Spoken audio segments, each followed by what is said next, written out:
Hi అండి. ఏంటి ఏదో పౌడర్లో వాటర్ వేసి కలుపుతున్నాను అనుకుంటున్నారా?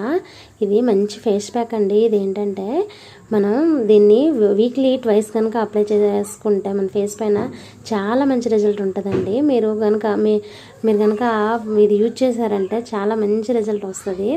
దీన్ని ఎలా తయారు చేయాలంటే ఒక స్పూను బియ్యం, ఒక స్పూను కందిపప్పు, ఒక స్పూను ఎర్రకందిపప్పు, ఒక స్పూన్ శనగపప్పు, ఒక స్పూన్ మినపప్పు కలిపి కొద్దిగా మెంతులు, హాఫ్ స్పూన్ మెంతులు, కొద్దిగా పసుపు వేసి మిక్సీ పట్టుకోండి. ఆ పౌడర్ని కనుక మీరు యూజ్ చేస్తే చాలా మంచి రిజల్ట్ వస్తుంది. ఫస్ట్ ఒక స్పూన్ తీసుకొని దానిలో పాలు కానీ వాటర్ కానీ వేసి మొహం మొత్తం అప్లై చేయండి, నెక్ కూడా అప్లై చేయండి. చాలా మంచి రిజల్ట్ వస్తుందండి. డెడ్ స్కిన్ అంతా పోయి గ్లోయింగ్ వస్తుంది మన ఫేస్ అంతా. చూడండి, తన ఫేస్ పై ఉన్న మురికి అంతా పోతుంది, పింపుల్స్ కూడా రావండి. మీకు లైవ్లో రిజల్ట్ చేసి చూపిస్తున్నాను చూడండి. చాలా మంచి రిజల్ట్ ఉంటుంది. Bye bye, thank you.